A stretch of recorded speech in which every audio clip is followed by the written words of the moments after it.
The Canadian Wild Turkey Federation presents Turkey Talk with your hosts, the guys that keep it real. From the Real Outdoor Experience, it's Carlin Riley and Ian McCleary. Stay tuned, folks. We discuss way more than just turkey hunting tips and tricks. If conservation, protection, and enhancement of the outdoors is important to you, you have come to the right place. It's go time. 3, 2, 1, let's go.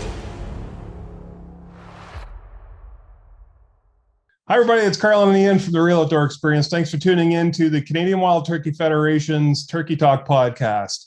Today, we're super excited. We have Lori-Ann Horst from the Canadian Sportswoman Society. And Lori and I met about 6 or 7 years ago at the Toronto Sportsman Show. Lori-Ann was helping out at a booth, and that's exactly what I think of when I think of Lori-Ann, helping people out.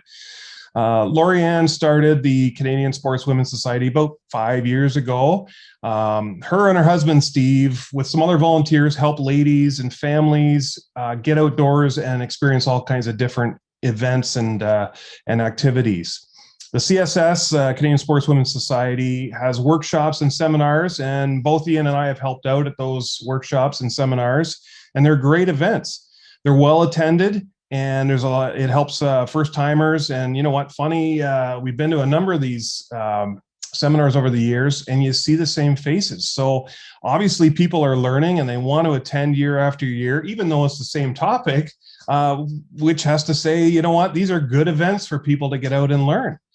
So many of these events that CSS runs are hands-on events. And for a lot of people, that's their first time shooting a firearm or a crossbow or, you know, talking about ammunition. It's first time things for these people. And that's fantastic, along with calling geese or turkeys or whatever the event would be. Lori-Ann and Steve are huge advocates for field to plate. And they teach the how-tos and end up with how to cook the game that you take out in the field. And it's very similar to our passion to plate approach with our videos. And you know what, it's funny when I talk about similar, because Lori-Ann and the Canadian Sportswomen Society and Steve are very similar to the Real Outdoor Experience. We're all here. We're all trying to help people get outdoors. So Lori-Ann's mission is just that, helping people get outdoors. And you know what? When I say Lori-Ann is one of the nicest people that I've ever met, I mean it. You know, she is. And right from day one, her and I hit it off. And here we are with Lori-Ann Horst today from the Canadian Sportswomen Society on Turkey Talk podcast. So welcome, Lori-Ann. Thank you so much for having me. I'm so excited and nervous at the same time. No, you don't need to be nervous at all. Just a chat. Lori-Ann, how did you wind up wanting to hunt and being a hunter yourself? Where did that all begin? Well, I've always been interested in the outdoors ever since I was little, but I came from a family at the time where ladies weren't really the ones to do the hunting. Obviously, we have come a long way since then, and they now have, you know, me and a couple of my cousins who are girls who also hunt. Honestly, I would have to say Steve. Steve and his family were always very welcoming, wanting me to get out with them. I think Steve regrets it now, of course, because a lot of the times that he has to stay home and look after the kids while I'm out hunting now. So I think he regrets it. But so yeah, I have to thank Steve and his family. They were so welcoming and encouraging. And I was so glad to have them be that support for me. And then I realized, you know, how much there isn't a real support system out there for other people who don't have, you know, who don't come from families of hunters. A lot of them are on their own, or if their significant other doesn't hunt, then where do those people turn? So that's kind of how we got started with the CSS stuff as well.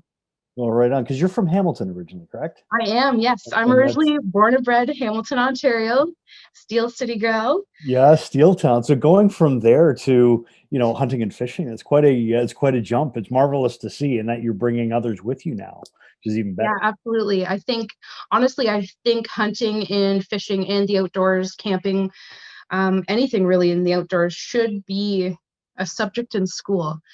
I think it's just as important as learning how to swim, to be honest, because when people use those skills out in the real world, it not only it makes people appreciate what they have, I think, a little bit more too, when they know where it comes from, I guess. Yeah, no, it's such a good point. And I mean, school, I think that obviously the curriculums tried their best to make them, applicable to everything. But I mean, when I was in school, even home ec, which is home economics, learning about things like insurance or bill payments, how to bank, balancing a checkbook. That's not home ec. When I was in school, home ec was, you could smell it because they were making cookies. Yeah, exactly. Some of those really practical hands-on stuff just aren't there anymore. But what a great idea. I would have loved to have been in that class. That's for sure. Oh, absolutely. So when you went from being in very urban center in Hamilton to having an interest in the outdoors, obviously meeting Steve and the family that got you really, really passionate about it, and going from an interest in hunting to actually doing it to becoming a mentor to wanting to teach is quite an evolution. Tell us about what that journey looked like from becoming a successful hunter to wanting to bring other women into the field with you. So it honestly, the evolution of it started fairly slow, because I myself was not the confident person then that I am now. I was nervous. I had never really done stuff like this before. So after being successful hunting in quite a few different species, then all of a sudden I'm like, okay, well, I have friends who want to do it, but they don't know anybody to help them. So once I was gained more skills by doing, then I felt more confident in order to take them out and show them the ropes the way that I learned from Steve and his family.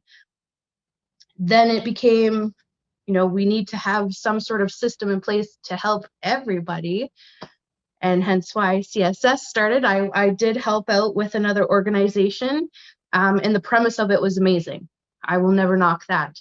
But I decided to go on my own was because that person and that organization kind of changed views from helping everybody for the sake and the good of helping people to how can it line my pocket.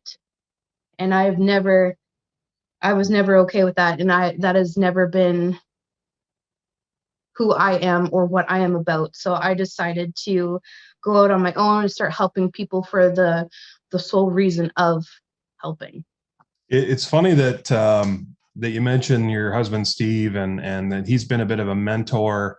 I guess not funny, but so many people start in the outdoors, and if they didn't have a mentor, if they didn't grow up being in the outdoors or being schooled by their mom or dad or cousins or whatever, there's a steep learning curve there. And even those that did, like I grew up in the outdoors, there's so many different stories I could tell, but when it came to turkey hunting, I stumbled, and it was a tough learning curve. Turkeys can be tricky, but without having people or organizations like Canadian Sportswomen Society, where, you hold seminars and workshops and really teach people how to do things, it's tough.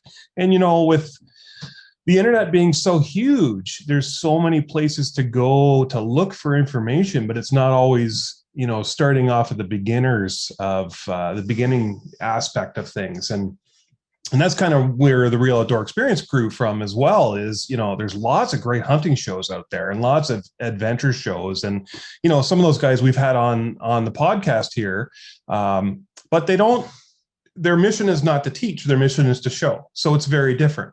Whereas your mission, as with ours, is to teach and help educate people. So, yeah, hats off to you.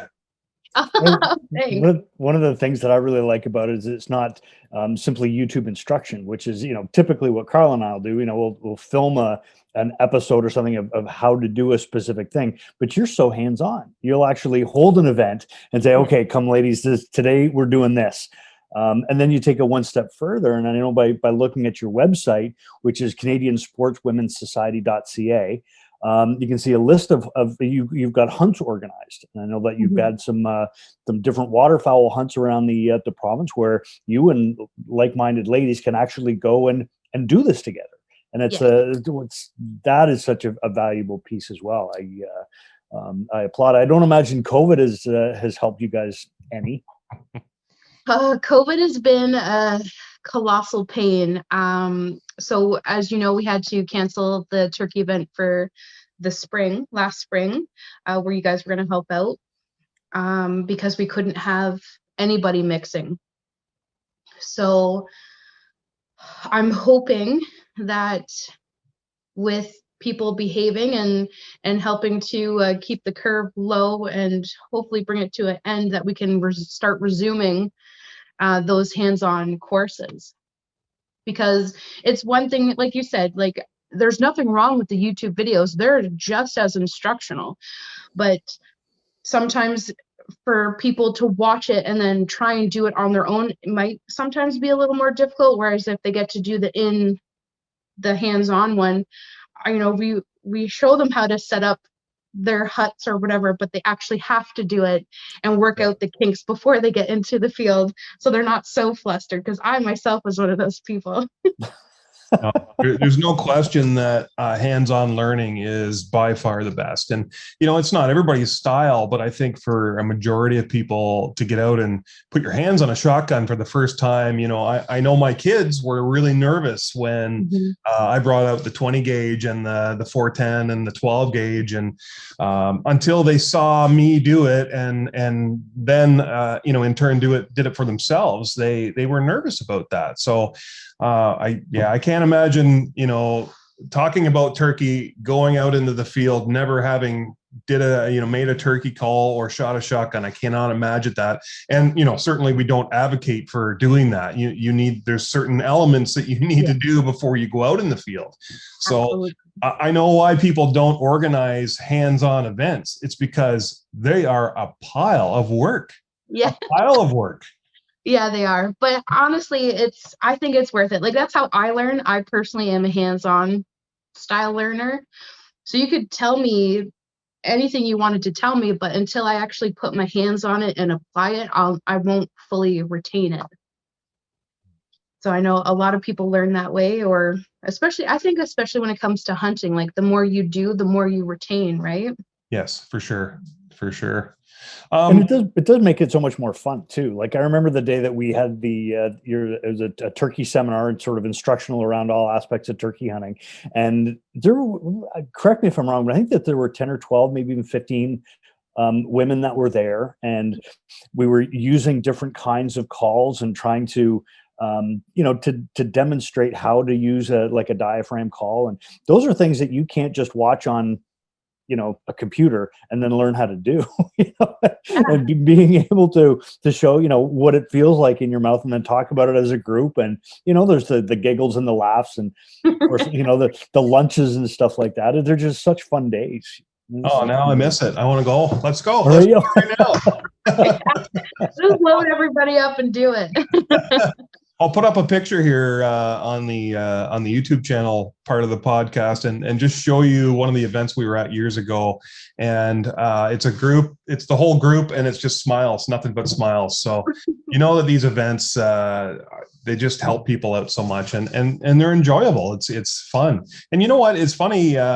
When was our first event with you, Lorianne? Like 3 or 4 years ago, maybe? Yeah, I want to say at least maybe 4 years ago at was it the East Elgin Sportswomen Society? I am still in touch with some of those ladies that were there that day. They awesome. Contact me once in a while, and vice versa, and we chat about different outdoor things. And so the networking at these things, it's fantastic. It's all like-minded individuals and people that want to learn from each other. Don't miss out if you have the opportunity to attend one of Lorianne's events. That's for sure. Well, thank you. Honestly, I got the idea because when I first started hunting, the turkey course was still mandatory. Right. So I had attended it, and the person who was putting it on, he was kind of very droll, very monotone. The way he delivered all the information. So I may try to sit in the front because otherwise I was not going to be able to pay attention. So I'm trying to make all these notes because I'm like, I don't know what's going to be on the test. I don't know if I don't pass this and I can't go turkey hunting. I really want to do it. But I just found there was such an easier, more upbeat way to present that information, even though it's not mandatory anymore to be a turkey hunter. I just thought the information was still so relevant and important to pass on. And that's why I love having you guys come and give that part of your instruction to our events, because it's still such important information and knowledge to be passed on that someone walking off the street to go out turkey hunting for the first time should have in their back pocket to help them have a more chance of having a successful hunt. For sure. Absolutely. Let's talk about the CWTF a little bit and the Women Like Us program. Now, for anybody that doesn't know, women, I think, are the largest growing demographic in the outdoors industry currently. And that's a huge, huge switch from years ago where, hunting was predominantly a men's activity.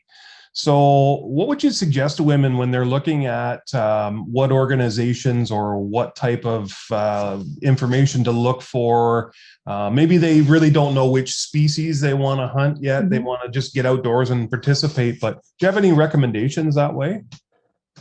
Definitely check out their local chapters of either Ducks Unlimited or their CWTF.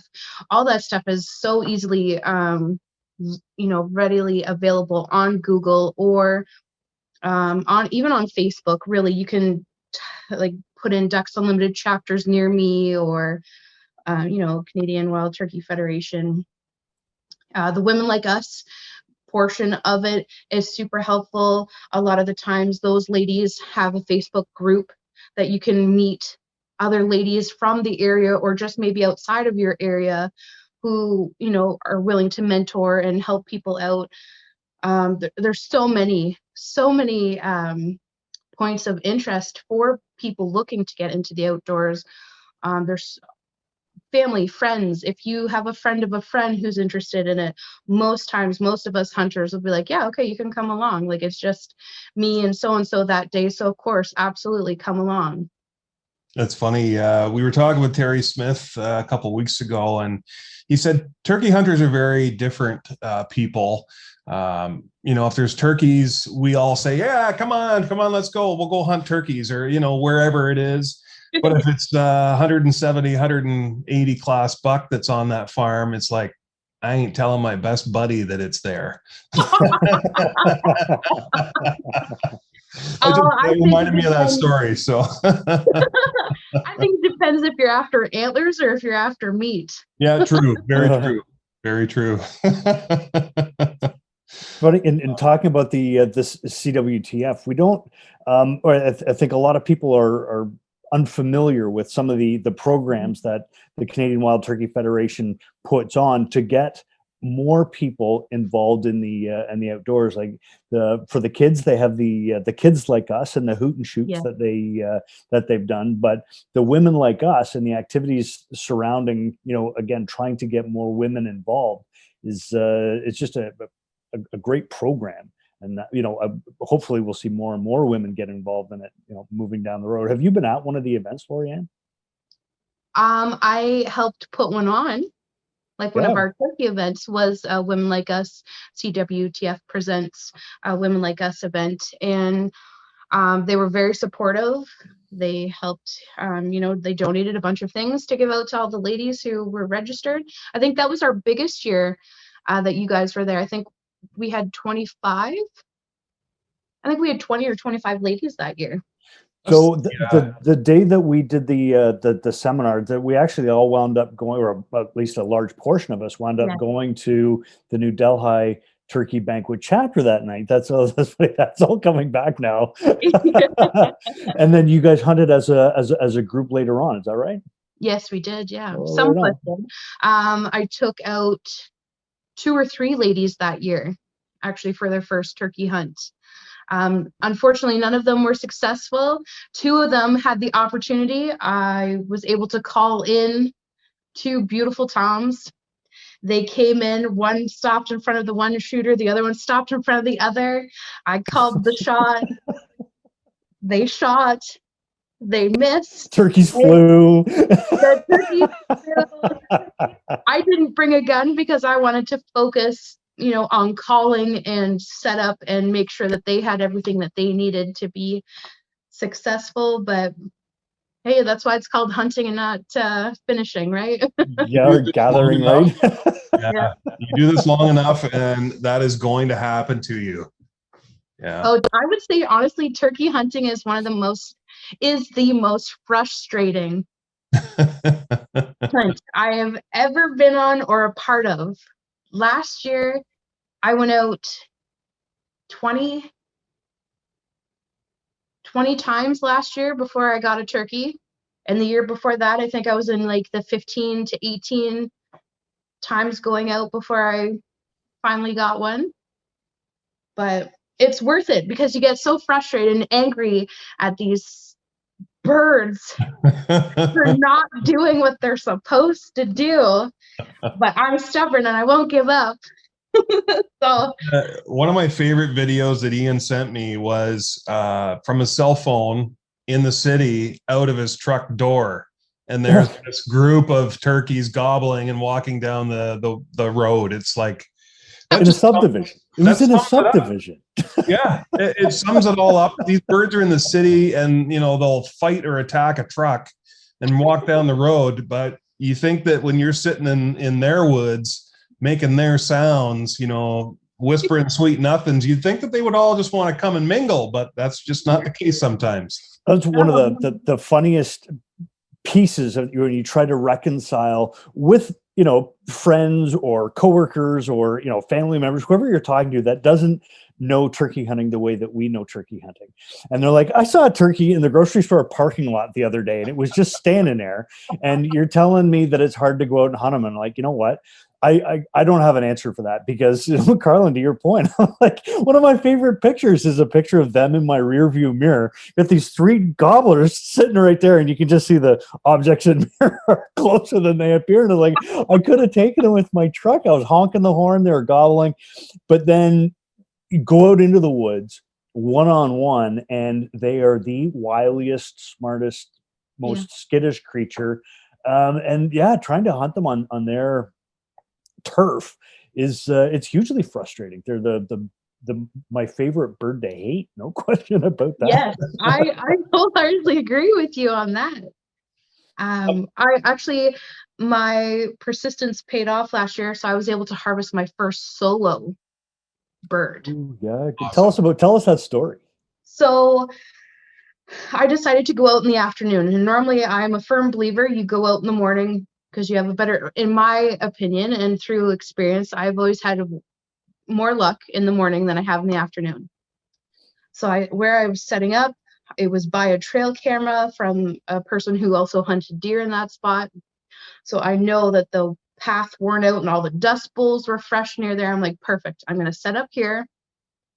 We had just been given, Real Geese had come out with their turkey silhouette decoys.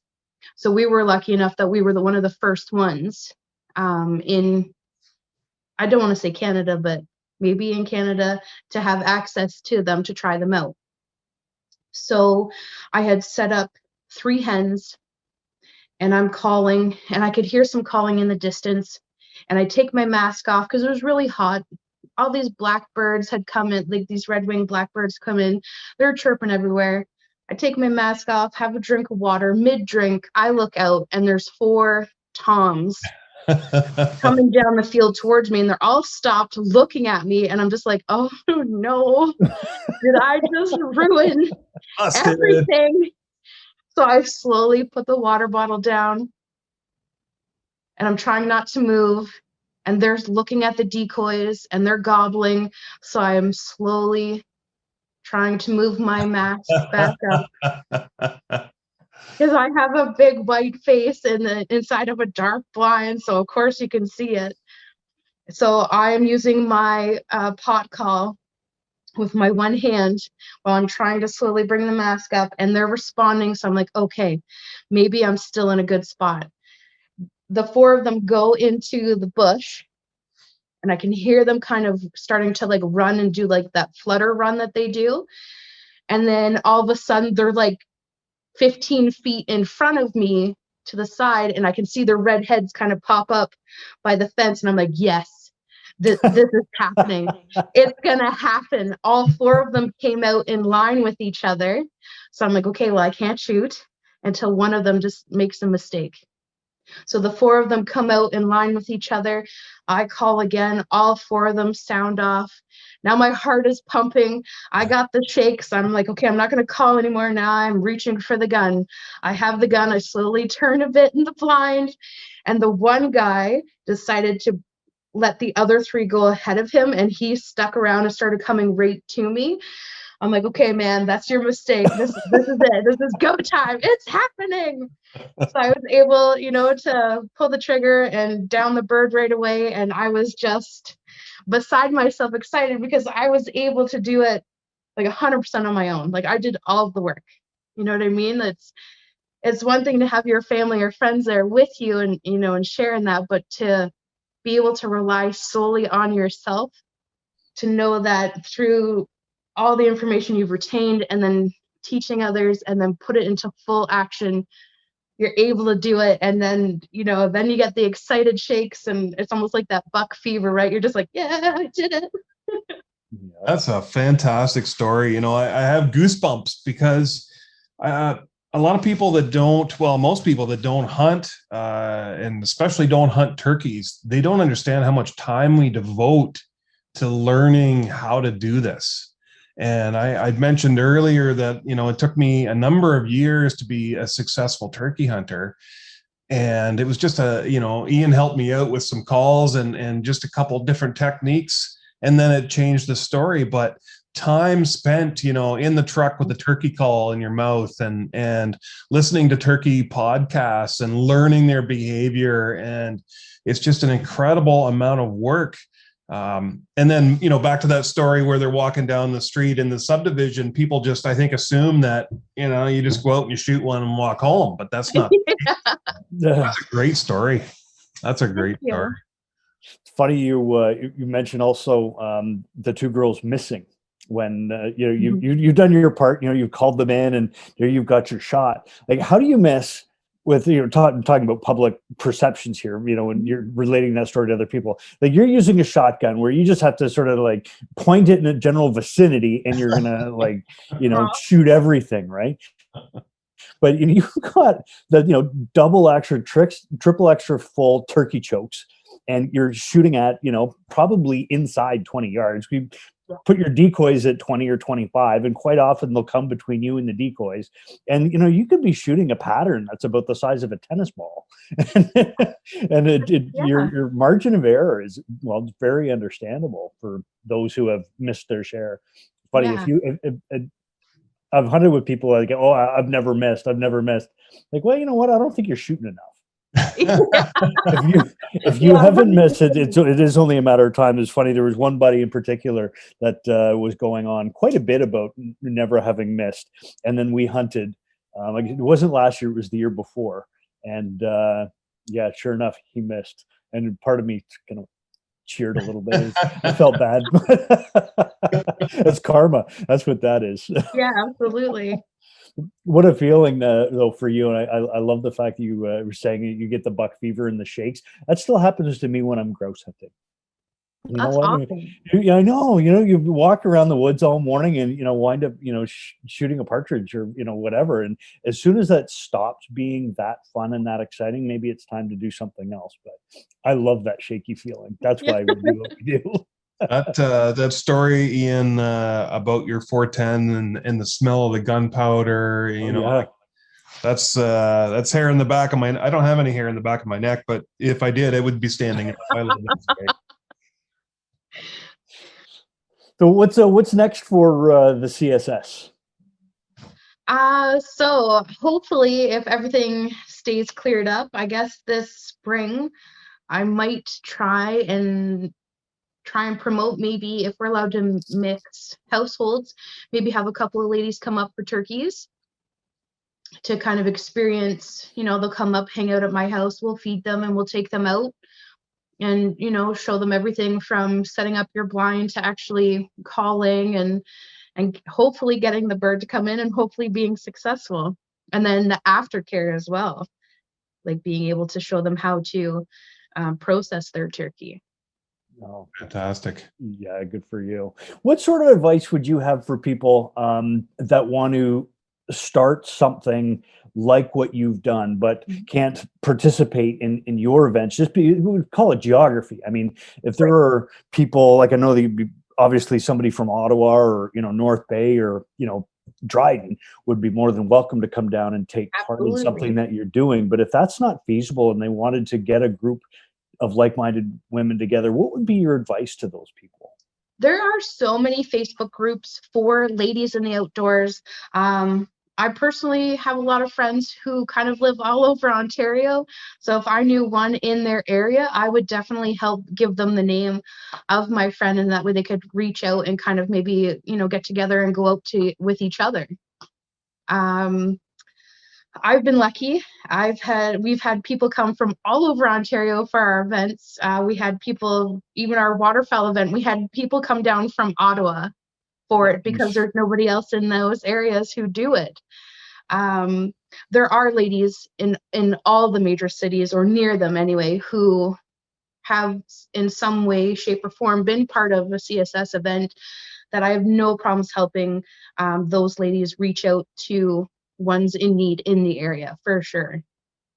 Are there any? Let's go ahead, Carolyn. It's such important work that you do, Lorianne, and you mentioned the cities. You know, I don't want to pick on people from the city, but a lot of them, you know, especially with the gun ban talks going on right now and banning handguns, and, you know, we're not going to get into that, or I don't want to get into that. I might get people upset, but there are so many people that just don't know. They're not anti-hunting, but they're not pro-hunting because they don't know. They don't know about the journey. And they really don't understand the conservation piece. People think that if you kill an animal, then you're eradicating a species. But we all, as hunters, we all know that that's not the truth. And in fact, the very opposite of that. So getting people involved in cities is huge. And you know, I'm sure I'll just say that if there's anybody out there that's listening that has thought about starting a group or wants to organize something like this, by all means, reach out to us, reach out to Lorianne, and ask the questions, because these things are important. If we don't all work together, then it's going to be a very different story for our kids in the future. And that just pains me to think that. You know, all of the experiences that I know that we have all had with our parents, with our friends, with our, you know, spouses, with our kids, it's, I'm a little nervous for the future. Yeah, like you were saying, like, knowledge really is power. The more you know, the more you can kind of see not just one point of view, but many points of view. And I think that's so important, especially in today's day and age, and the way that whole cancel culture thing is kind of happening. But the more that you open yourself up to the vast amount of information out there, you can make up your own mind without being swayed one way or the other. And like I said, knowledge is power. Yes. Yeah. Sorry, Ian, I know I went on a little longer there. I think you were going to ask a question.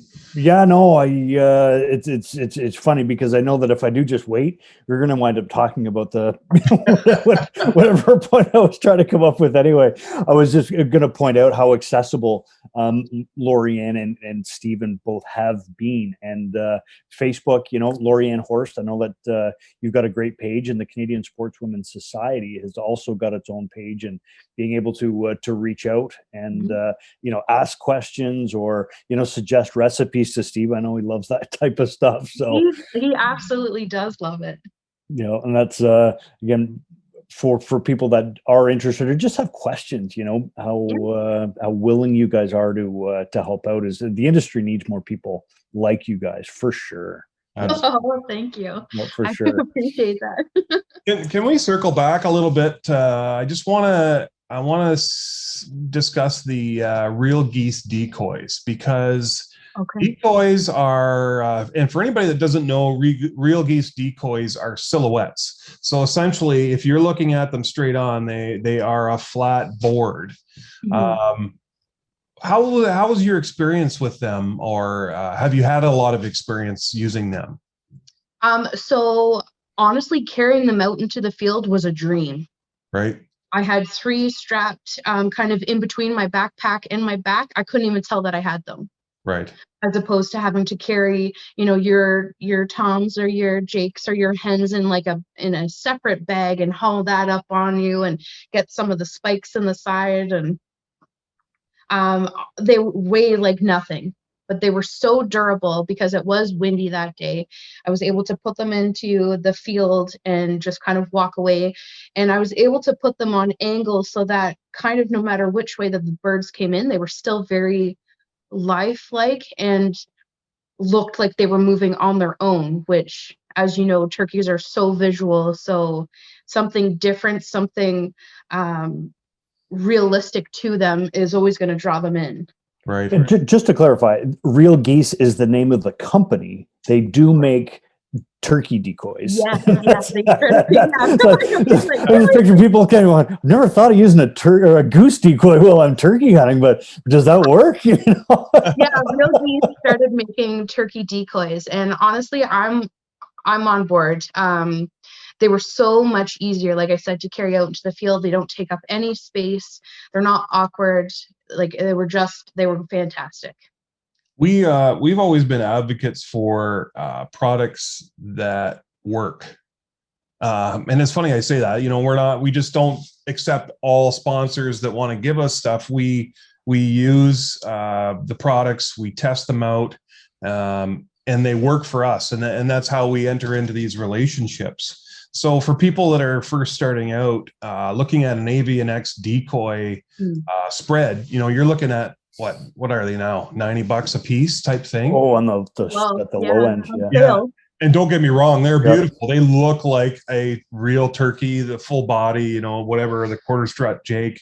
But there are alternatives, and they do work. So I was, just a question out of personal interest, because carrying silhouettes, what we do is backpacks and bags and blinds, and then all the stuff everybody else carries, plus all of the camera gear, and it's crazy amounts of gear sometimes you're carrying out there. So that's good to know.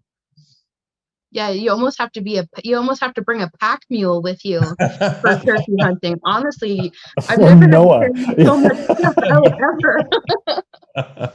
Yeah, trained your kids to be pack mules. Switching directions a little bit, what has been your favorite animal or favorite hunt? My favorite hunt, I would have to say, is it's a toss-up between my first bear that I got in September and in the spring when I got my solo turkey. Nice. It's a toss-up between the two. Tell us about the bear. We'll be the judge. Yeah. Okay. So I went up bear hunting in September, up near the French River. And I, go up to my stand, I climb the tree, I get seated, I put my backpack kind of hanging on the tree stand, and I'm going to get, my gloves, my mask, my hoodie that I'm putting over, so that way I'm fully camouflaged into this tree. And as the person who brought me out starts to leave, I kind of see in the corner of my eye this black fuzzy thing, and I'm like, you have got to be kidding. I'm not ready. I'm like, bear, you can't come out yet. I'm not camo. You have to stay there. So the bear starts coming out. I'm trying to go slow, but fast enough that I can put all my stuff on. I drop my bag to the ground. I drop my hoodie to the ground. Everything that could drop to the ground other than my gun did. So this bear comes in. It didn't care that I was freaking out internally and dropping all of my gear. I'm watching the bear and I'm like, okay, I'm going to film it. I think if I film it for the first 30 seconds or minute, maybe my nerves will calm down enough that I'll be able to focus and breathe and just calm down and be able to do this and successfully. So I film for the first 30 seconds and it looks like I'm on a roller coaster while I'm filming because I'm got this shake so bad. I was able to calm down. I was able to put the camera down, put my gun up, breathe, steadied myself, pulled the trigger, and I was able to harvest the bear. He only went about, I don't know, about 15, 20 yards into the tall grass. I got to hear the death moan for the first time. Oh, such a bad sound. I was not a fan. Nothing prepares you for the death moan when you hear it in real life. That's awful. That was probably the worst part of the hunt. And then I got down the tree with my rifle and I go to the tall grass. Now, when I say tall grass, I mean the grass and the weeds were taller than me. So now I was a little nervous to go into this tall grass looking Yeah, for there's the a bear. friggin' bear in there. Yeah, exactly. And it was a well-visited bait site. And some of the bear droppings that were at that site, I did not want to meet that bear. So I'm like slowly going in. Finally, by noon, the gentleman who had dropped me off came back. We went together, and it was just a little bit further away from where I was searching. So it was a good, clean hit. Able to drag it out, field dressed it out on the road, not the road, but on like out in the woods there, and it Wow, was what an experience. it was so intense. It was so intense. That's what, when you're telling us that story when you said you brought the gun up. I'm waiting for you to tell us that there was a click, because in all that commotion, you didn't tell us that you loaded your gun. Honestly, as soon as I get up in the tree stand and I put my backpack down, the first thing I do is make sure that I've loaded the gun, put it on safety, and put it kind of like on one of the hooks that are there beside me, just because I have had that where you're not thinking straight and you forget to even load your gun, and you go to pull it and it's click and you're like, no, and then you miss out on the opportunity to have a successful hunt. Oh, that's funny. Yeah, you know what? Those both sound like exciting hunts. I think that if obviously voting, I would vote for your turkey. I think that you had a little bit more opportunity to be involved in getting that hunt together. Yes. And that's it's funny with the bear, like that's what a picture perfect. That's the way it's supposed to be, right? Like you get up into your stand, bear comes along, it's very easy to recover. It was textbook. It was 100% textbook hunt, especially when it comes to bear hunting. There's a part of me that almost wants to suffer a little bit before I am able to get that, because then it feels complete. Like if it comes too early, then it's like, oh, you know what, like that's exactly the way it's supposed to be. But if you do suffer a little bit, or go through those, is it actually going to happen? Or this activity is free. I know. The suffering with bear hunt is calling it out. Yes. I had to drag it through the woods for like a kilometer. It was not so fun, but worth it in the end.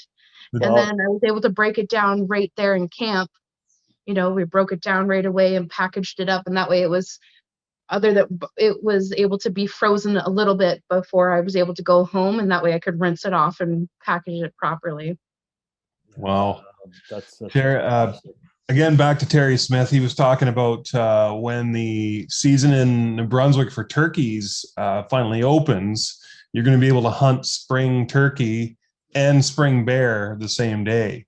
So I was just thinking in the back of my mind, wouldn't that be great? You have a fur and feathers outfitter package where you go and do a turkey hunt in the morning and then a spring bear in the afternoon. So that would be awesome. Oh, that's a great story. That is a great story. Thank you. So, out of which one of those would be your most memorable, or do you have another one? Well, I don't know. I would say like they're almost tied, because I had tried bear hunting. Like this was my 5th time going out bear hunting. Oh, wow. And my first successful recovery. So I would definitely say bear for the amount of meat that you get from it. Yeah. But I would say the turkey, because I was able to do it 100% on my own. Right. I've seen some of Steve's bear creations. Just crazy combinations. And, Yeah, like I no said, fear of being thin in this house, I tell you.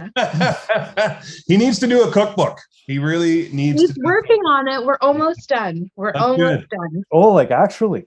Yeah, like I want to say we're just kind of finishing up.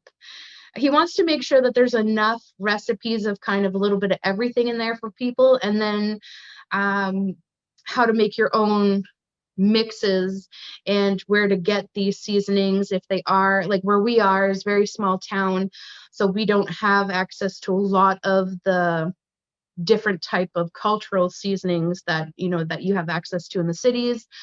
So just trying to work it so that way it's easy for everybody, and that there are some variations and that you can add and take away and what you can use to substitute.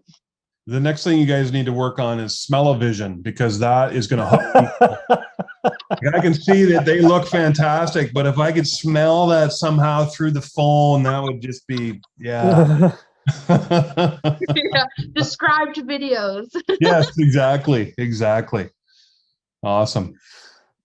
Oh, that's funny. How old are the kids now, Lori? And I know I've met both of them, and Noah to this day is one of the cutest little boys I've ever met. But he's got to be getting to the age now where he's starting to want to join you outside.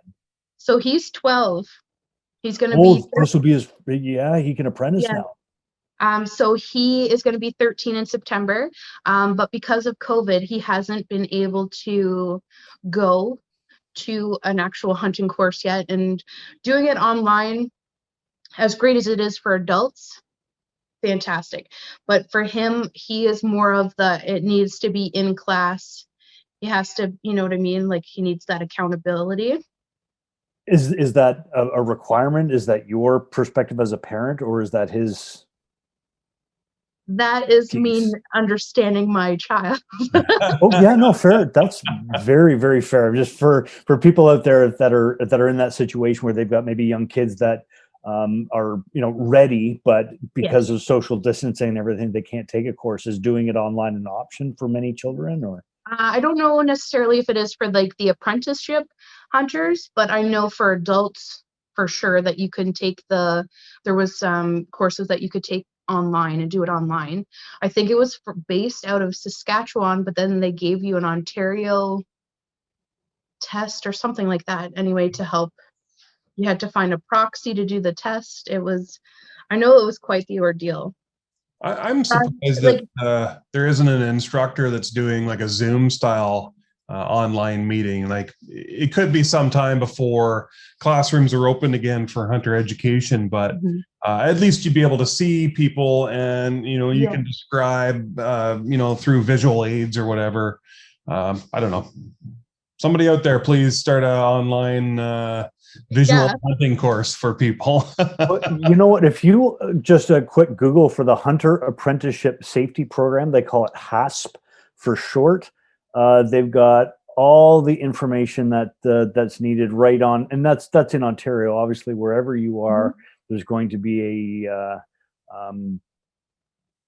website that you can find, but that'll give you all the information there, and that's on the just Ontario Hunting Regulations Summary, the Hunter Apprentice Safety Program at Ontario. Okay, perfect. Awesome. Lorianne, favorite kind of turkey call? Oh, I would have to say pot call. Pot call. Pot call, like a slate call. I started off with box calls because I was new and it's the easiest version to use. I then wanted to try the slate calls, and so I started using the pot call, and it's kind of been my favorite. Also have a few diaphragm calls. I'm getting better at them because same thing, once the spring hits, you kind of throw it into the truck or wherever and away you go driving. You start using the mouth call as you're driving, trying to get the purrs and the putts and some of that stuff worked out, all the kinks before you actually get out into the field. Do you do that with the family in the car or not? No, I try and do it without them in the car so they don't make fun of me.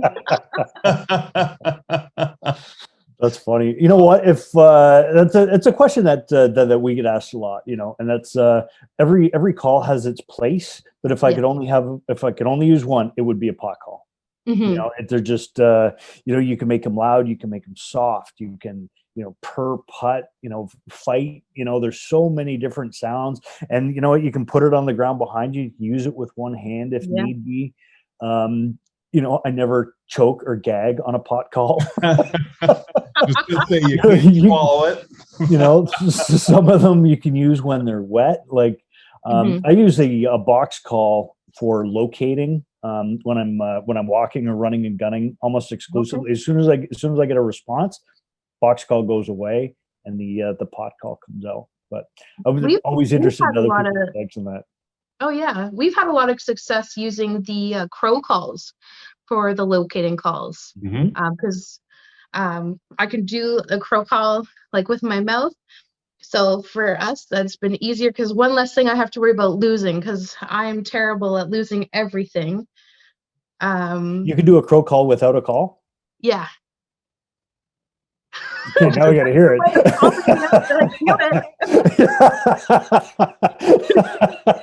I have to try and do it without smiling or it won't work.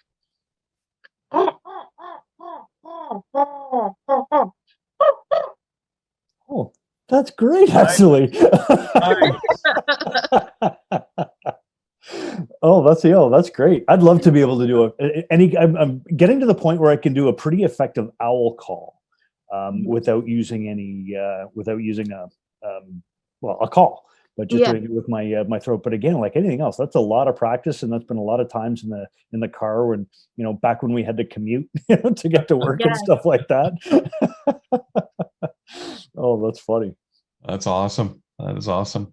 What does the future hold for Canadian Sportswomen Society?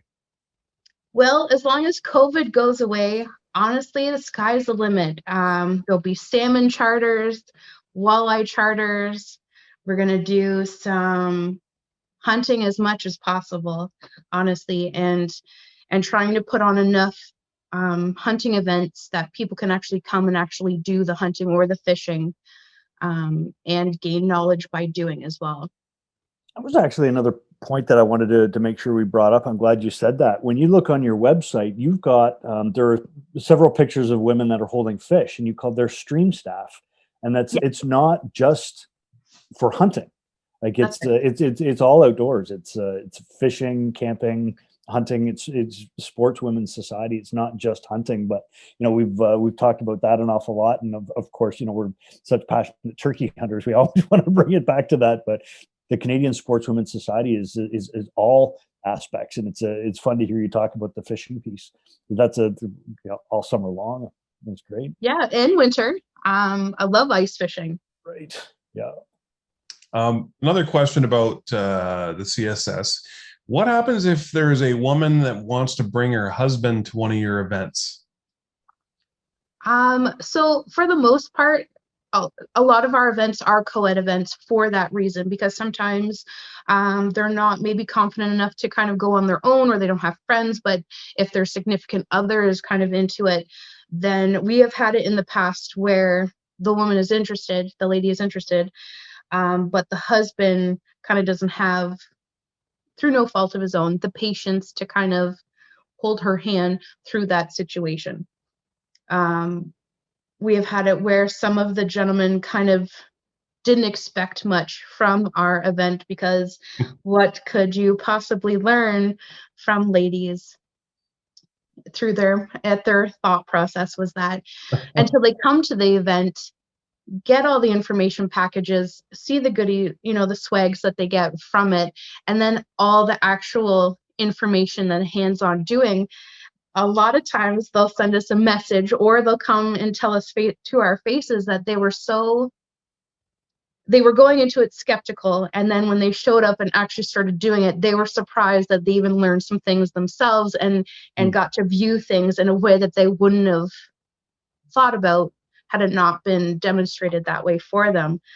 So then I think for me, when I get review feedback from people who get to experience it through their eyes, I appreciate it a little bit more, because I like having the skeptics come and learn something, and then they're like, oh, okay, yeah, they really do know what they're doing. Okay, yes, this was a great time. That's actually a really great point, because regardless of how capable you are as a hunter, that doesn't mean you're going to be a good teacher. There's reasons that we hire other people to teach our kids how to drive cars. There's a reason why we have other people teaching our kids math and science and geography and all that kind of stuff. Why it stands to reason that there are other people better suited to teach people some of the fundamentals of hunting. It's not something that crosses our minds enough. I'm glad you made that point. Actually, very cool. Awesome. Well, any further questions for Lori-Ann, Ian?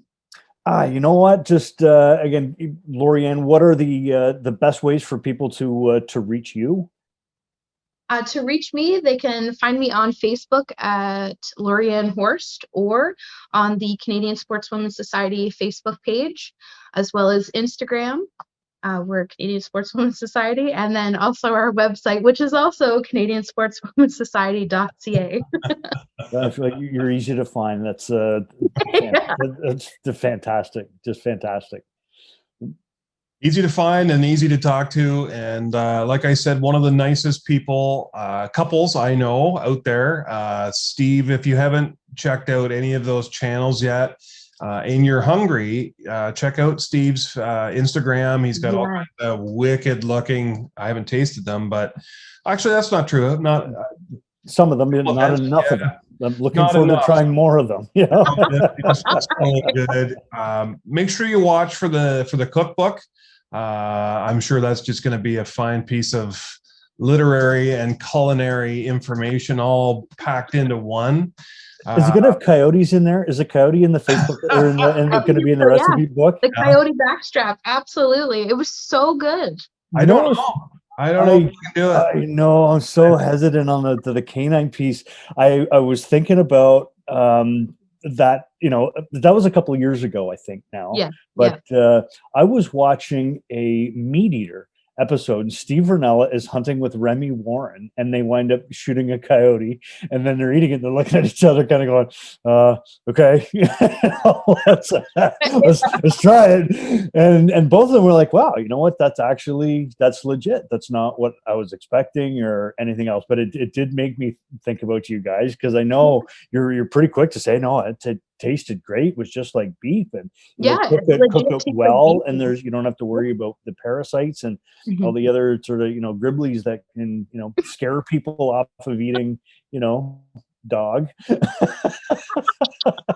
Honestly, I applaud it. Yeah, as long as I do applaud it. If you're going to go out into the woods and kill something, let's do it give it what it deserves, and then cooking it and consuming it. And that's something else. It's funny. We want to use the term harvest, because we don't want to say kill it. I don't want to kill a turkey, kill a deer. It's fun, Lori, and we literally could talk for hours. And I'm really looking forward to the opportunity to sit around a campfire and do just that. And hang out with you and Steve again, because miss you both. Obviously, COVID's got everybody kind of quarantined back in their respective, little, pockets or homes or geographic locations, and it's going to be a little while before we can see each other in person. But as soon as this is behind us, I'd love to come up and see you guys, take part in one of your events, or help you host an event, or do anything that we can do, because we're such enthusiastic fans of you and your husbands and what you're doing for women and kids out there. Absolutely. I couldn't agree more. Lori-Ann, any final words? Just get out there and do it. If you have any questions or concerns about hunting or fishing or how to get your family out into the outdoors, reach out to Carlin and Ian, reach out to us. Anybody who's worth their weight in salt is definitely, when it comes to the outdoors, is definitely going to help you out. That's awesome. Well said. Well, thanks so much for taking the time today, Lorianne. And we will put up Lorianne's website address on here if you want to check that out. And check out the CSS, the Canadian Sportswomen Society. Really great place for information. And once the COVID is over, all these get-togethers and courses and workshops will be back on. And I can't wait to attend one again because they're so much fun and it's well worth it. So thanks for everybody for listening or watching, whatever the case may be, to Turkey Talk podcast, the Canadian Wild Turkey Federation's podcast. And check out the Real Outdoor Experience at realoutdoorexperience.com. Don't forget, always, Ian, keep it real, everybody. Thanks for tuning in. Take care for now. Thanks, folks. Thanks for staying with us. You have been listening to the Canadian Wild Turkey Federation's Turkey Talk podcast with your hosts, Carlin and Ian from the Real Outdoor Experience. Tune in next time as we have an amazing lineup of both guests and subjects that span across the outdoors. Don't forget, get your kids outdoors, and always keep it real.